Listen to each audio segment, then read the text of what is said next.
Aku hanya diam saat suamiku memamerkan kebohongannya. Tapi aku benar-benar hancur saat ibu mertuaku berteriak di depan semua tetangga, menudingku sebagai istri yang gagal memuaskan anaknya. Mereka tidak tahu, di balik wajah tenangku, aku sedang memegang kendali atas seluruh napas finansial mereka. Satu klik saja, dan istana pasir mereka akan runtuh seketika. Assalamualaikum sahabatku semuanya. Apa kabar kalian hari ini? Saya harap kalian selalu dalam keadaan sehat dan penuh kekuatan. Cerita yang akan saya bagikan kali ini adalah tentang perjuangan harga diri dan bagaimana sebuah kesabaran memiliki batas yang sangat tegas. Penasaran bagaimana aku membuat mereka menyadari kesalahan mereka tanpa satupun kata kotor? Bagaimana cerita selanjutnya? Mari kita simak cerita selengkapnya. Udara pagi di kota ini selalu membawa aroma tanah yang basah oleh embun. Namun di dalam rumahku, aroma yang mendominasi adalah wangi kopi Arabica yang baru saja diseduh dan harum roti gandum yang dipanggang dengan mentega pilihan. Aku selalu percaya bahwa kebahagiaan sebuah keluarga dimulai dari meja makan. Sejak matahari belum menampakkan sinarnya, aku sudah sibuk di dapur. Tanganku bergerak lincah memotong buah-buahan segar, menatanya dalam mangkuk keramik putih yang bersih mengkilap. Namaku adalah sosok yang dikenal oleh lingkungan sekitar sebagai istri yang sempurna. Aku tidak bekerja di kantoran, namun dari ruang kerja kecil di sudut rumah, aku mengelola banyak hal besar sebagai pengembang sistem keamanan perbankan. Namun, bagi suamiku dan ibu mertuaku, aku hanyalah wanita yang mengurus rumah tangga. Aku tidak keberatan dengan label itu, selama rumah ini menjadi tempat yang nyaman untuk mereka. Pagi itu, suamiku turun dari tangga dengan setelan jas abu-abu yang sudah kusiapkan semalam. Ia tampak gagah. Senyumnya selalu sama, tenang dan menenangkan. Ia menghampiriku, memberikan kecupan di dahi sebagai tanda terima kasih atas sarapan yang tersedia. Masakanmu selalu yang terbaik, ucapnya sambil menyuap potongan omelet buatanku. Aku tersenyum tulus. Aku senang kalau kamu suka, Mas. Hari ini ada rapat penting. Iya, proyek besar di pusat kota. Mungkin aku akan pulang sedikit terlambat malam ini. Kamu tidak perlu menungguku untuk makan malam. Jawabnya tanpa ragu sedikit pun. Saat itu, aku tidak merasakan firasat apapun. Bagiku, ia adalah pahlawan yang bekerja keras untuk masa depan kami. Setelah sarapan selesai, ia bergegas pergi. Namun, di atas meja makan, di samping gelas kopinya yang masih tersisa sedikit ampas, ia meninggalkan tablet miliknya. Biasanya, ia sangat teliti dengan barang-barangnya, tapi mungkin karena terburu-buru, ia lupa membawanya. Aku bermaksud menyimpannya di ruang kerja. Namun saat aku mengangkat perangkat itu, layarnya menyala. Sebuah notifikasi pesan masuk muncul di bagian atas. Pesan itu berasal dari nomor tanpa nama, hanya sebuah simbol hati kecil di sampingnya. Terima kasih untuk kalungnya, sayang. Aku sangat menyukainya. Sampai jumpa siang nanti di tempat biasa. Detik itu, waktu seolah berhenti berputar. Nafasku tertahan di tenggorokan. Kalung, setahuku, ulang tahunku masih 3 bulan lagi, dan ia tidak pernah memberikan hadiah tanpa alasan yang jelas. Aku mencoba berprasangka baik. Mungkin itu untuk ibunya? Tapi kata, sayang, dan tempat biasa, menghantam logikaku dengan keras. Aku duduk kembali di kursi makan yang tadi ditempatinya. Kursinya masih terasa hangat, tapi hatiku mendadak membeku. Aku bukan wanita yang akan langsung berteriak atau membanting barang. Pekerjaanku sebagai pengembang sistem keamanan menuntutku untuk selalu berkepala dingin dalam menghadapi ancaman. Aku mulai membuka pesan-pesan sebelumnya. Setiap baris kalimat yang kubaca adalah sebuah anak panah yang menghujam langsung ke ulu hati. Foto-foto mereka, percakapan mesra tentang masa depan yang tidak melibatkan aku, hingga rencana-rencana liburan yang selama ini katanya adalah perjalanan dinas. Seluruh tubuhku gemetar, bukan karena takut, tapi karena rasa kecewa yang amat dalam. Aku melihat ke sekeliling rumah ini. Gorden yang kupilih dengan teliti, bunga-bunga di pot yang kurawat setiap pagi, dan kenangan-kenangan yang kupajang di dinding. Ternyata, Semua itu hanyalah dekorasi untuk sebuah panggung sandiwara yang ia mainkan dengan sangat rapi. Aku menarik napas panjang, mencoba menenangkan detak jantungku.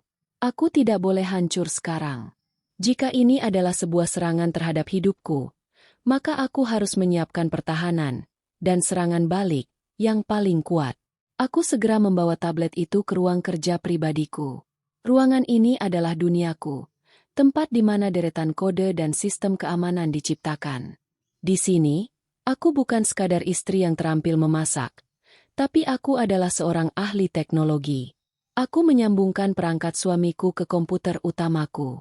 Jika ia mengira bisa menghapus jejak dengan hanya menghapus pesan, ia salah besar.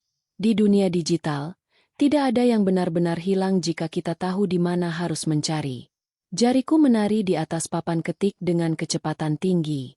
Aku mulai memasuki server pribadinya dan melacak aliran dana. Sebagai orang yang memegang kendali atas keuangan keluarga, atau setidaknya itu yang mereka pikirkan, aku mulai menemukan kejanggalan yang sangat nyata.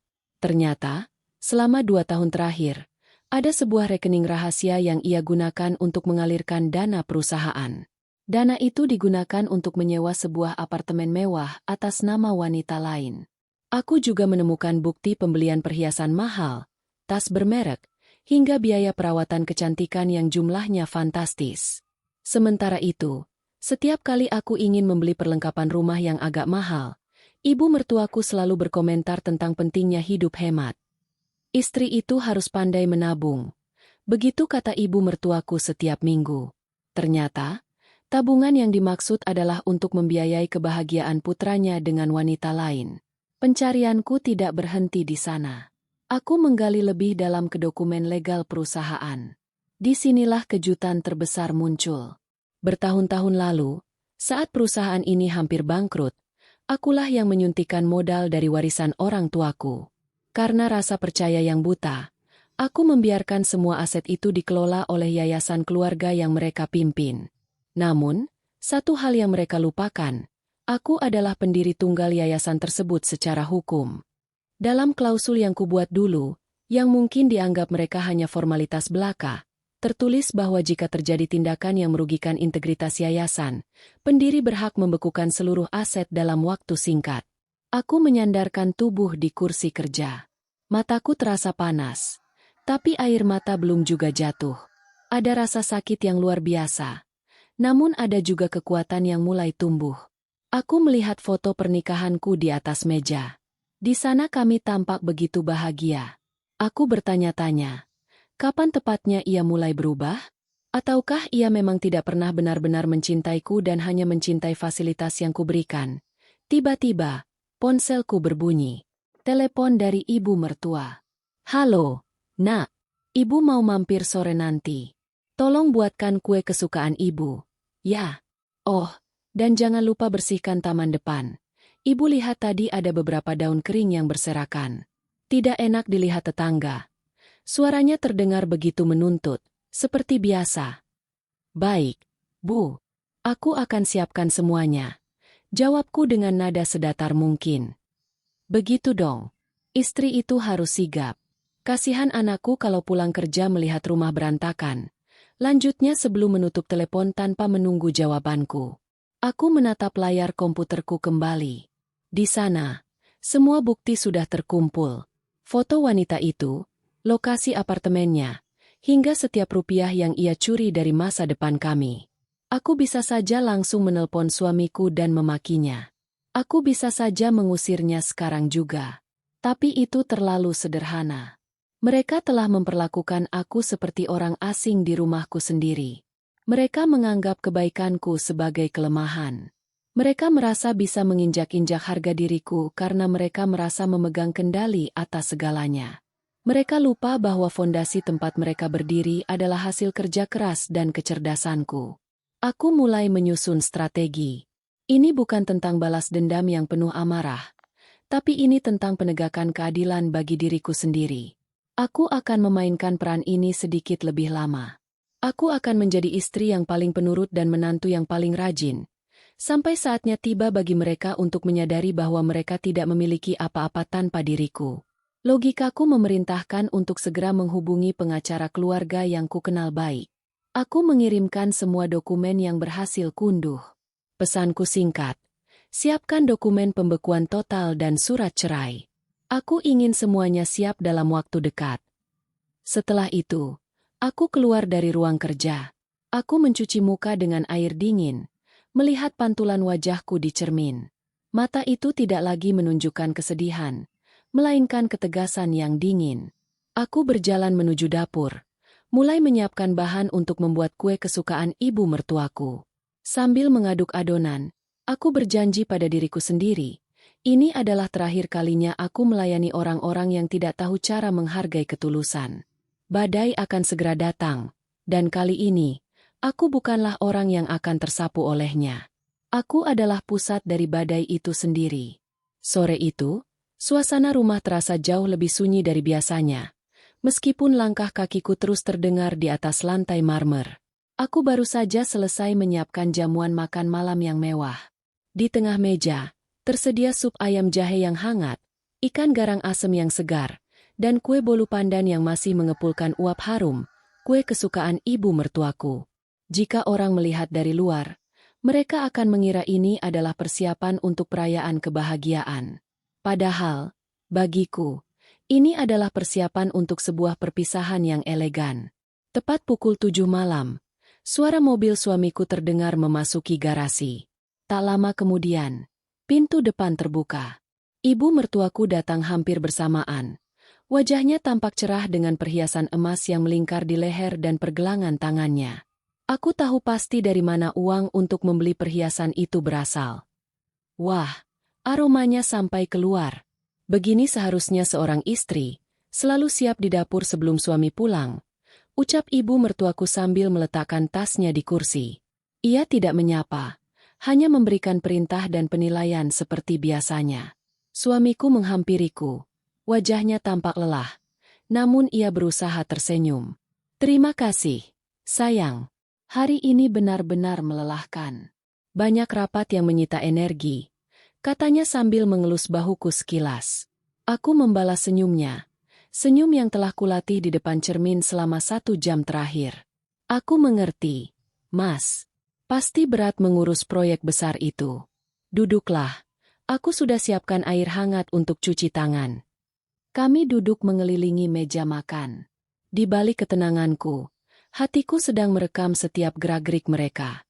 Aku meletakkan ponselku dengan posisi layar menghadap ke bawah di atas meja, sementara jam tangan pintarku sudah dalam mode perekam suara aktif. Setiap kata yang keluar dari mulut mereka akan menjadi bukti tambahan bagi pengacaraku. Bagaimana pekerjaanmu di kantor, Mas? Tanyaku sambil menyendokkan nasi ke piringnya. Aku dengar dari berita, industri properti sedang naik daun. Apakah proyek barumu berjalan lancar? Suamiku mengangguk mantap. Sangat lancar. Bahkan lebih dari ekspektasiku. Aku sedang mempertimbangkan untuk melakukan ekspansi keluar kota bulan depan. Mungkin aku akan sering pergi untuk meninjau lokasi. Ibu mertuaku menimpali dengan nada bangga. Anakku ini memang hebat. Kamu harus terus mendukungnya. Jangan banyak menuntut waktu. Karena pria sukses itu dunianya luas. Kamu cukup pastikan rumah ini rapi dan urusan perutnya terjamin. Aku mendengarkan dengan seksama. Aku tahu, ekspansi luar kota, itu adalah kode untuk liburan bersama wanita itu. Aku tetap tenang. Bahkan ketika ibu mertuaku mulai mengkritik rasa sup yang menurutnya kurang sedikit garam. Aku tidak membantah. Aku justru menambahkannya dengan sopan. Di tengah percakapan, ponsel suamiku bergetar di atas meja. Sebuah pesan masuk. Aku melihat matanya sedikit membelalak. Lalu ia segera membalikan ponselnya dengan gerakan cepat. Ia tampak gelisah. Sesekali melirik jam tangannya. Ada masalah, Mas?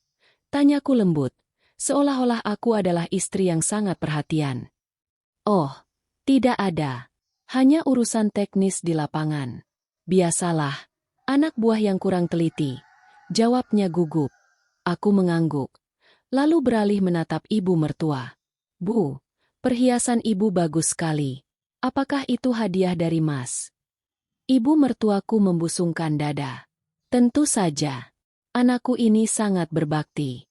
Dia tahu ibunya suka mengoleksi barang berharga sebagai investasi. Katanya, ini hasil dari bonus proyek bulan lalu.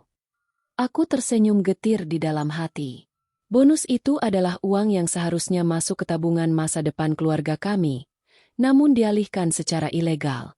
Aku memandang mereka berdua bergantian, merasa takjub bagaimana dua orang yang sangat kucintai dan kuhormati bisa bekerja sama untuk membohongiku di meja makan yang kubayar dengan jerih payahku sendiri. Makan malam itu berakhir dengan tawa palsu mereka dan kesunyian yang dalam dariku. Aku tetap melayani mereka hingga tetes terakhir teh hangat disajikan. Bagiku, setiap pelayanan ini adalah cara terakhirku untuk menghormati ikatan yang mereka hancurkan sendiri. Aku sedang menunggu saat yang tepat. Saat di mana panggung sandiwara ini akan runtuh dengan sendirinya. Beberapa hari setelah makan malam itu, aku mulai menjalankan rencanaku secara sistematis. Aku tidak ingin terburu-buru. Aku harus memastikan bahwa ketika aku menarik tuasnya, mereka tidak akan punya ruang untuk melarikan diri. Sebagai langkah awal, aku mulai memindahkan semua dokumen asli kepemilikan aset ke dalam brankas rahasia di kantorku. Aku juga mulai sengaja meninggalkan jejak kecil. Bukan bukti perselingkuhannya, melainkan bukti bahwa aku mulai tahu sesuatu. Aku ingin melihat bagaimana reaksi mereka ketika merasa terpojok. Suatu sore, aku meletakkan sebuah struk pembelian perhiasan yang kutemukan di saku jas suamiku secara sengaja di atas meja rias. Aku tidak mengatakan apa-apa. Aku hanya ingin ia melihatnya. Benar saja. Saat ia masuk ke kamar untuk berganti pakaian, aku melihat wajahnya berubah pucat melalui pantulan cermin. Ini apa? Tanyanya dengan suara agak bergetar, mencoba bersikap santai. Aku menoleh perlahan sambil menyisir rambut. Oh, itu? Aku menemukannya jatuh saat merapikan jasmu. Kupikir itu kado kejutan untukku. Jadi aku tidak berani bertanya lebih lanjut. Apakah itu untukku, Mas? Ia terdiam sesaat. Otaknya pasti sedang bekerja keras mencari alasan. Ah, iya, itu. Sebenarnya aku ingin memberikan kejutan itu nanti. Tapi ternyata barangnya masih ada yang cacat jadi aku kembalikan ke toko. Struknya lupa aku buang. Oh, begitu ya. Sayang sekali. Jawabku singkat tanpa melepaskan pandangan dari matanya. Kebohongan demi kebohongan terus mengalir dari mulutnya. Sejak hari itu, suasana di rumah mulai terasa tegang. Suamiku mulai sering marah-marah untuk hal-hal sepele. Ia mulai menuduhku terlalu ikut campur dalam urusan kantornya. Padahal aku tidak pernah bertanya lebih dari biasanya. Ini adalah mekanisme pertahanan diri yang klasik. Menyerang untuk menutupi rasa bersalah. Ibu mertuaku juga mulai merasakan perubahan suasana. Ia lebih sering datang dan memberikan ceramah panjang tentang bagaimana seorang istri harus selalu percaya pada suaminya. Betapapun anehnya sikap suami tersebut. Zaman sekarang banyak godaan di luar sana. Nak, ujar ibu mertuaku suatu pagi saat kami berada di ruang tengah. Tapi selama suamimu pulang ke rumah dan memberimu nafkah, kamu tidak boleh banyak tanya. Jika kamu terlalu banyak menaruh curiga, itu tandanya kamu tidak bisa melayani batinnya dengan baik. Jangan sampai dia merasa tidak nyaman di rumah sendiri. Kalimat itu bagai tamparan yang sengaja diberikan untuk membungkamku. Mereka mencoba memutarbalikkan fakta. Seolah-olah ketidakharmonisan ini adalah kesalahanku karena mulai bersikap waspada. Namun, aku tetap tenang. Di belakang mereka, aku sudah berkoordinasi dengan bank untuk membatasi akses kartu kredit tambahan yang dipegang oleh suamiku. Aku juga mulai memberikan instruksi kepada manajer keuangan yayasan, yang sangat loyal kepadaku, untuk mulai melakukan audit internal secara menyeluruh. Suatu malam, aku sengaja membiarkan laptopku terbuka di halaman depan situs firma hukum saat suamiku masuk ke ruang kerja. Aku pura-pura sedang menelepon seseorang tentang pembagian warisan. Aku ingin ia merasa bahwa aku sedang memikirkan masalah hukum, meskipun aku tidak menyebutkan kasus perselingkuhannya. Ketakutan mulai merayapi wajahnya. Ia mulai jarang berada di rumah, mungkin merasa tertekan oleh ketenanganku yang tidak biasa.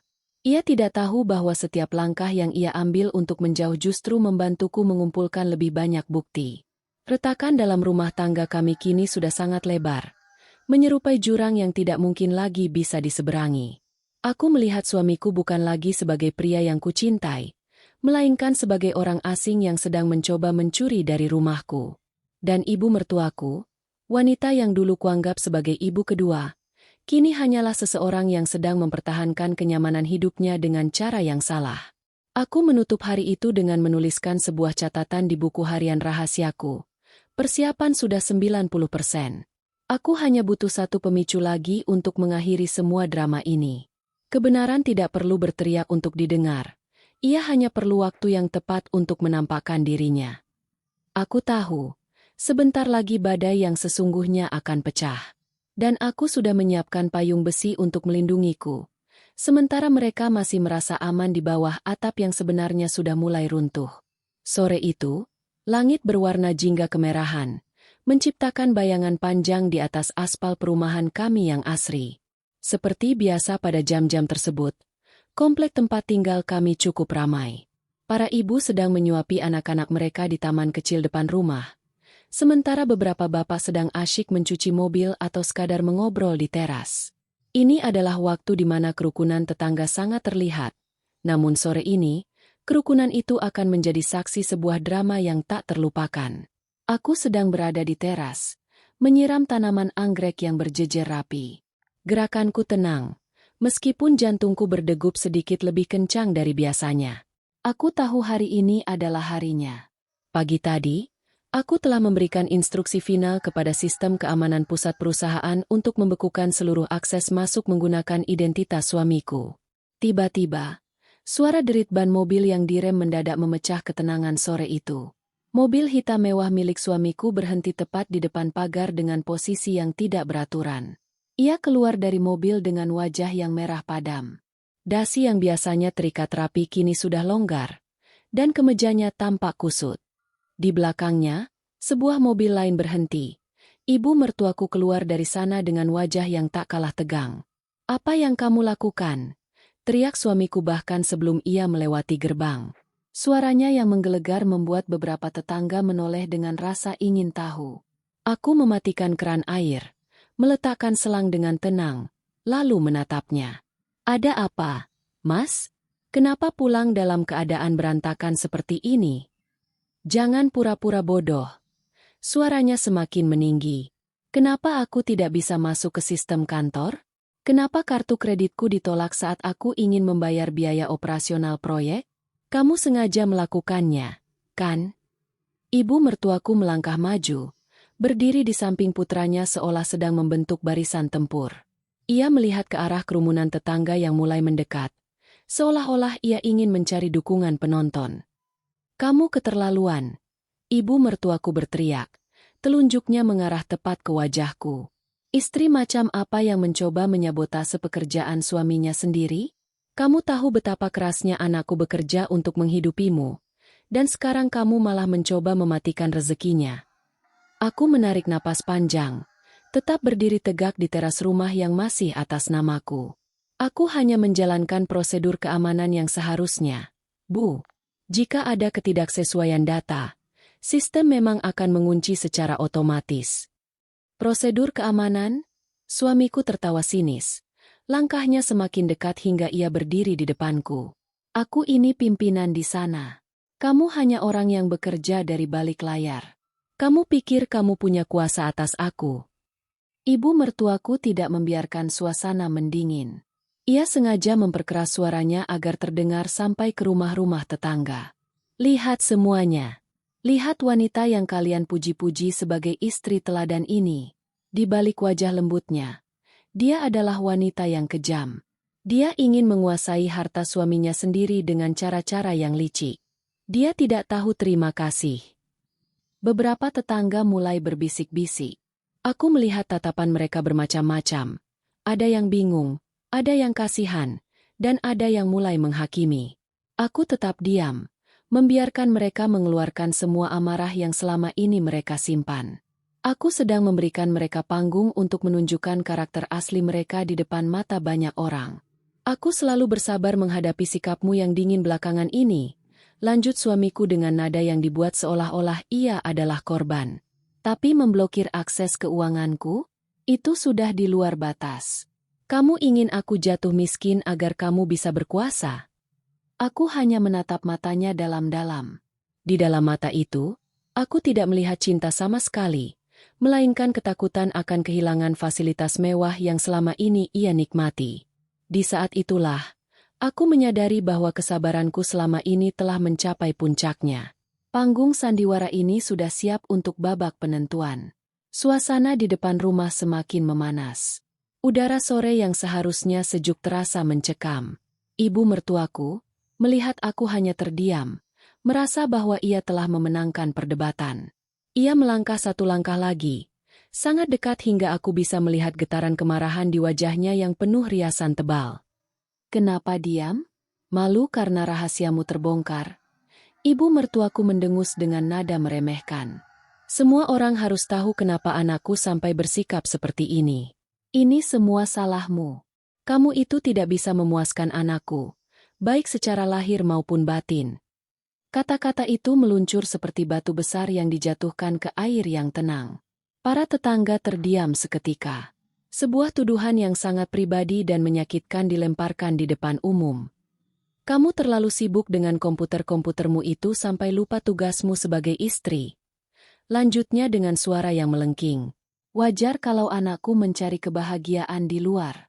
Pria itu butuh perhatian, butuh dihargai, bukan dihadapi dengan wajah datar dan aturan-aturan keuangan yang ketat seperti ini. Kamu yang mendorongnya ke pelukan wanita lain. Aku merasakan dadaku sesak, bukan karena tuduhan itu benar, tapi karena betapa rendahnya cara mereka berpikir. Suamiku sendiri hanya berdiri diam, membiarkan ibunya menghinaku dengan kata-kata yang paling merendahkan martabat seorang wanita. Ia tidak membelaku, bahkan tidak mencoba menghentikan ibunya. Ia justru tampak menikmati saat-saat aku dipermalukan. Sudah bicaranya, Bu? Tanyaku dengan nada suara yang sangat rendah namun terdengar jelas karena semua orang mendadak hening. Belum. Kamu harus minta maaf sekarang juga di depan semua orang dan buka kembali semua rekening itu. Teriaknya lagi. Aku tersenyum tipis. Sebuah senyum yang membuat suamiku tampak sedikit gelisah. Aku merogoh saku gamisku dan mengeluarkan ponsel yang sejak tadi sudah aktif merekam setiap kalimat, setiap teriakan, dan setiap pengakuan tidak langsung tentang perselingkuhan itu. Terima kasih sudah jujur di depan semua orang. Kataku tenang. Aku mengarahkan ponselku ke arah mereka. Semua ucapan ibu, pengakuan bahwa Mas mencari kebahagiaan di luar karena dukunganmu, dan semua hinaan ini sudah tersimpan dengan rapi sebagai bukti tambahan di pengadilan. Wajah ibu mertuaku berubah seketika. Dari merah padam menjadi pucat pasi. Ia mencoba meraih ponselku. Namun aku melangkah mundur dengan sigap. Besok pagi, pengacara saya akan datang ke sini membawa berkas resmi. Lanjutku, suaraku kini terdengar tegas dan berwibawa. Dan perlu kalian tahu, rumah ini, mobil-mobil yang ada di garasi, perusahaan yang Mas kelola, bahkan rekening pribadi yang kalian gunakan untuk bersenang-senang, semuanya sudah saya blokir secara permanen. Kamu tidak bisa melakukan itu, teriak suamiku. Suaranya kini bergetar karena panik. Itu milikku. Bukan, Mas. Secara hukum, itu semua berada di bawah naungan yayasan keluarga yang modal utamanya berasal dari warisan orang tuaku. Kamu hanya pengelola, dan dalam perjanjian yang kita tanda tangani dulu, aku memiliki hak veto mutlak jika terjadi pelanggaran integritas. Dan perselingkuhanmu dengan bukti transfer dana yayasan ke pihak ketiga adalah pelanggaran integritas terbesar. Para tetangga kini tidak lagi berbisik. Mereka menatap suamiku dan ibu mertuaku dengan tatapan mencemooh. Kebenaran telah berbalik arah dengan sangat cepat. Mulai malam ini, kataku sambil menatap mereka satu persatu, kalian hanyalah tamu di rumah ini. Dan sebagai tamu yang tidak tahu cara bersikap sopan, masa tinggal kalian sudah habis. Silakan nikmati malam terakhir kalian di sini, karena besok, semua fasilitas ini bukan lagi milik kalian. Ibu mertuaku terduduk di kursi teras. Seluruh kesombongannya luruh dalam sekejap. Sementara suamiku hanya bisa terpaku, Menyadari bahwa istana pasir yang ia bangun dengan kebohongan kini telah hancur diterjang ombak kebenaran yang aku bawa. Aku membalikan badan, masuk ke dalam rumah, dan mengunci pintu, meninggalkan mereka di bawah tatapan mata seluruh warga yang kini tahu siapa yang sebenarnya bersalah. Setelah pintu depanku tutup dan kukunci dengan rapat, aku bersandar di baliknya. Nafasku masih sedikit menderu, bukan karena takut, melainkan karena kelegaan yang luar biasa. Di luar sana, suara gaduh masih terdengar samar-samar. Aku bisa mendengar suara suamiku yang mencoba memanggil namaku berkali-kali, namun aku tidak bergeming. Keheningan di dalam rumah ini adalah kemenangan pertamaku. Aku berjalan menuju ruang tamu, duduk di sofa yang dulu kami pilih bersama. Aku menyalakan tablet dan melihat notifikasi dari tim pengacaraku. Semuanya sudah siap. Aku telah mengirimkan rekaman kejadian di depan rumah tadi ke server awan yang aman. Itu adalah bukti pamungkas. Pengakuan di depan umum tentang adanya pihak ketiga dan sikap tidak hormat dari pihak keluarga suami. Kebenaran memang memiliki jalannya sendiri. Bisikku pada diri sendiri. Tak lama kemudian, aku mendengar ketukan keras di pintu. Kali ini bukan teriakan, melainkan ketukan yang terdengar ragu. Aku berjalan menuju jendela samping yang tertutup gorden tipis, melihat suamiku berdiri di sana sendirian. Ibunya sudah duduk di bangku taman, tampak lunglai. "Tolong buka pintunya. Kita perlu bicara baik-baik." Suaranya terdengar parau melalui celah pintu. Aku tidak membuka pintu, namun aku menjawab dengan suara yang cukup keras agar ia bisa mendengar. "Tidak ada lagi yang perlu dibicarakan secara pribadi, Mas. Semua komunikasi mulai sekarang akan melewati pengacaraku. Aku sudah memberikan kesempatan selama bertahun-tahun untukmu jujur, tapi kamu justru memilih untuk mengkhianati kepercayaan itu di belakangku. Aku hilaf. Itu hanya sementara. Kamu tidak bisa menghancurkan segalanya hanya karena satu kesalahan." Ia mencoba membela diri. "Satu kesalahan." Aku mendengus pelan. Transfer dana rutin selama 2 tahun. Penyewaan apartemen, dan semua kebohongan tentang proyek luar kota itu bukan kesalahan satu kali. Itu adalah rencana yang disusun dengan sadar. Dan yang paling menyakitkan adalah caramu membiarkan ibumu menghinaku di depan semua orang tadi. Disitulah aku sadar, kamu memang tidak pernah menganggapku sebagai bagian dari hidupmu, melainkan hanya sebagai penyedia fasilitas. Ia terdiam. Aku bisa melihat bayangannya yang menunduk melalui celah cahaya di bawah pintu. "Semua rekening yang atas namamu namun bersumber dari yayasanku sudah resmi dibekukan sejak 1 jam yang lalu," lanjutku. "Kartu yang kamu pegang tidak akan bisa digunakan untuk membayar hotel atau makan mewah lagi. Perusahaan juga sudah dalam pengawasan kurator internal. Besok pagi, kamu akan menerima surat pemberitahuan resmi untuk penghentian jabatanmu." Ini adalah momen di mana aku menunjukkan bahwa kecerdasan dan ketelitian adalah senjata yang lebih ampuh daripada kemarahan. Aku tidak perlu membalas hinaan mereka dengan kata-kata kasar. Aku cukup mematikan aliran, oksigen, finansial yang selama ini mereka gunakan untuk menindas orang lain. Aku melihatnya berjalan menjauh dari pintu, menuju ibunya. Mereka tampak berdiskusi dengan wajah panik. Aku tahu mereka sedang mencoba menghubungi teman-teman atau kolega untuk meminta bantuan, namun aku juga tahu bahwa di dunia bisnis yang keras, sedikit sekali orang yang mau membantu seseorang yang sudah kehilangan akses ke sumber kekuasaan utamanya. Malam itu, aku tidak merasa sedih. Aku merasa seperti baru saja melepaskan beban yang sangat berat. Aku pergi ke dapur, membuat segelas teh hangat, dan duduk menatap layar komputer. Aku mulai menyusun rencana transisi perusahaan agar karyawan-karyawan yang jujur tidak kehilangan pekerjaan akibat ulah satu orang pimpinan yang tidak amanah. Ini adalah tanggung jawabku, dan aku akan menjalaninya dengan kepala tegak. Malam semakin larut, namun cahaya di rumahku tetap menyala terang. Di luar, aku melihat mereka masih belum pergi, mungkin karena mereka benar-benar tidak punya tempat tujuan yang sebanding dengan kemewahan rumah ini. Aku melihat ibu mertuaku mencoba menelepon kerabatnya satu persatu. Dari raut wajahnya, aku bisa menebak bahwa jawaban yang ia terima tidak sesuai harapan. Kebanyakan orang menghormati mereka karena posisi suamiku di perusahaan. Sekarang, Setelah kabar pembekuan aset itu mulai menyebar di kalangan terbatas, orang-orang mulai menjauh. Begitulah sifat dunia. Ketika kita di atas, semua tampak seperti teman. Namun ketika kita terjatuh karena kesalahan sendiri, hanya sedikit yang bersedia memulurkan tangan. Sekitar pukul 10 malam, aku memutuskan untuk keluar menemui mereka untuk terakhir kalinya hari itu. Aku membawa sebuah koper kecil berisi pakaian kerja suamiku dan beberapa barang pribadi milik ibu mertuaku yang sempat aku rapikan.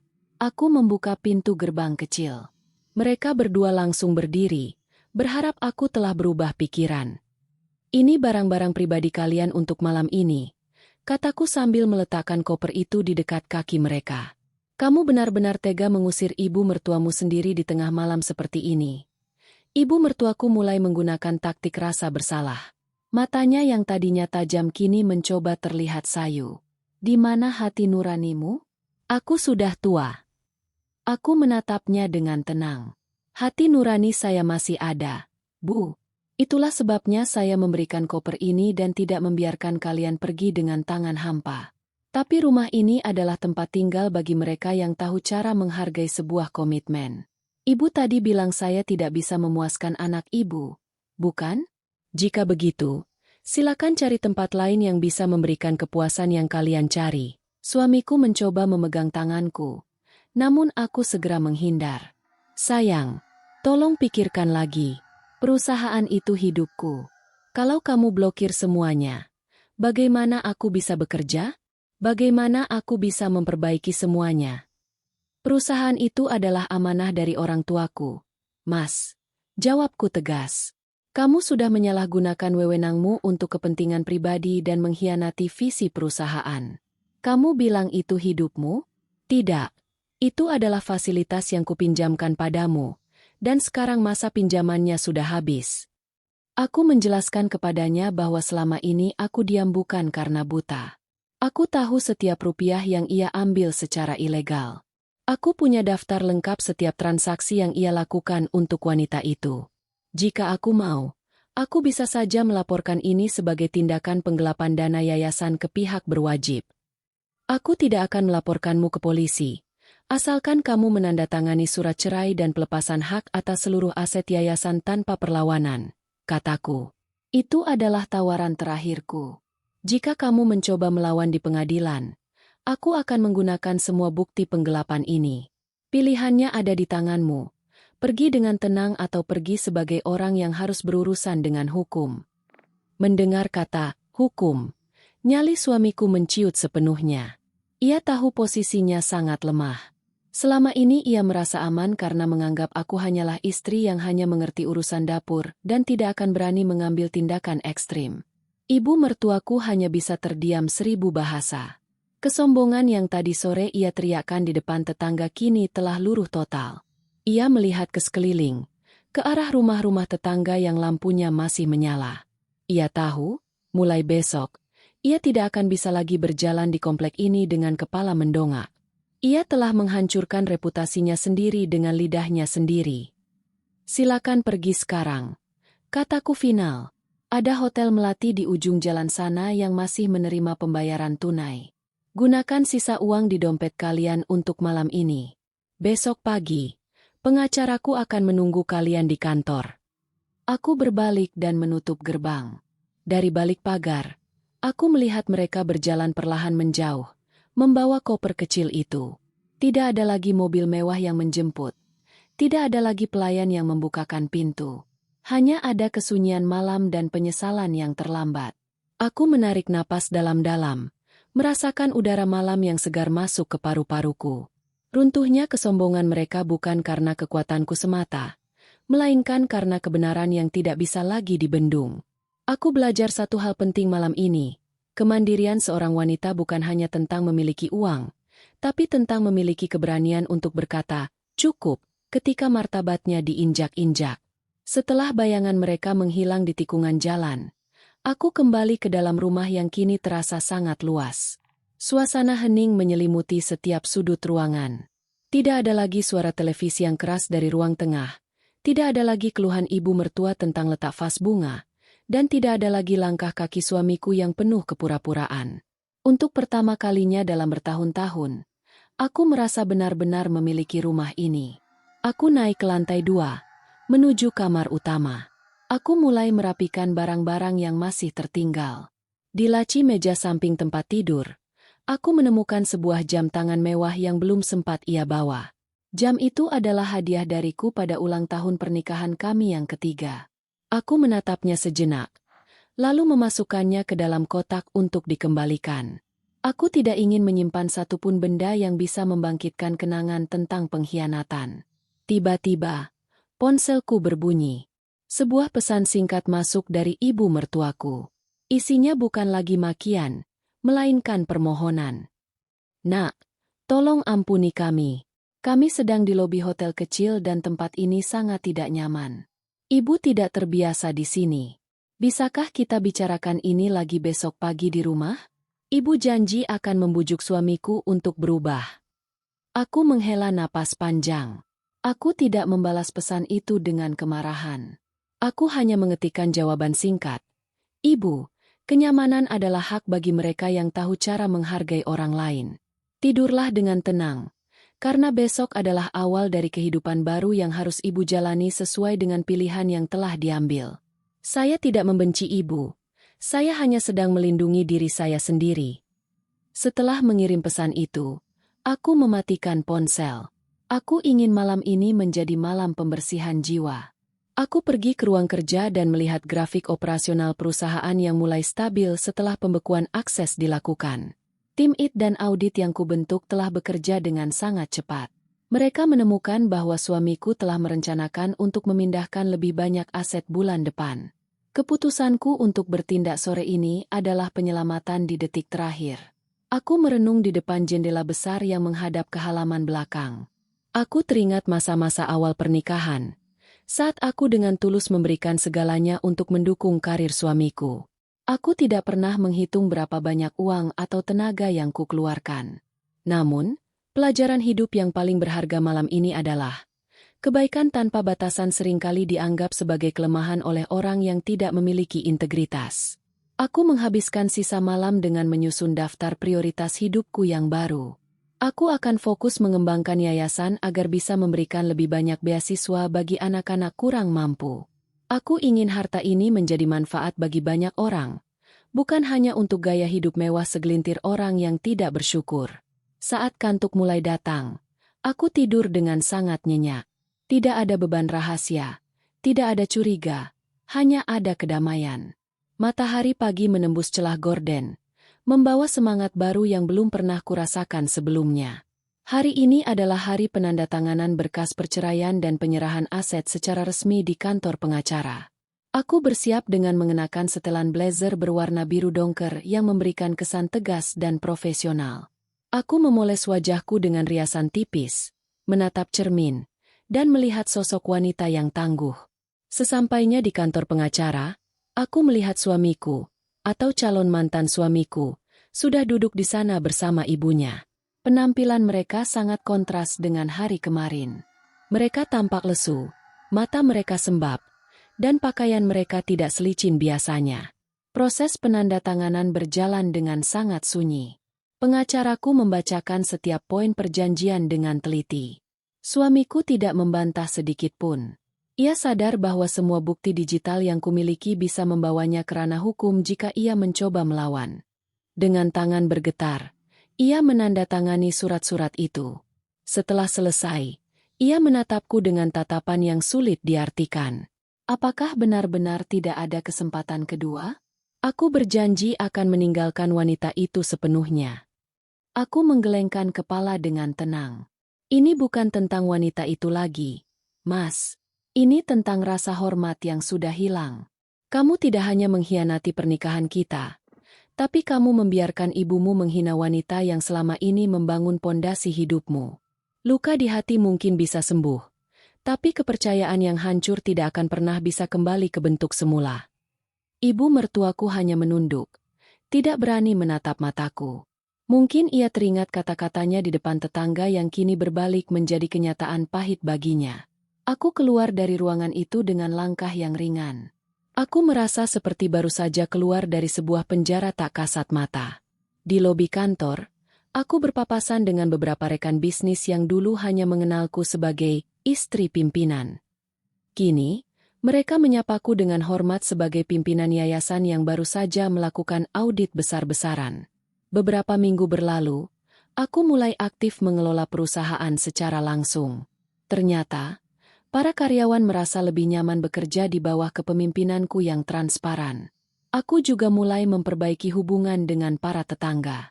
Ternyata, setelah kejadian sore itu, mereka justru memberikan dukungan luar biasa. Mereka mengagumi keberanianku untuk membela diri tanpa harus menggunakan kekerasan atau kata-kata kotor. Aku belajar bahwa menjadi wanita mandiri bukan berarti harus menjadi keras dan dingin. Aku tetaplah aku yang dulu senang memasak dan merawat taman, namun kini aku melakukannya untuk kebahagiaanku sendiri, bukan untuk menyenangkan orang yang tidak tahu berterima kasih. Kini, setiap sore, aku duduk di teras rumah sambil membaca buku, menikmati teh, dan melihat anak-anak tetangga bermain dengan riang.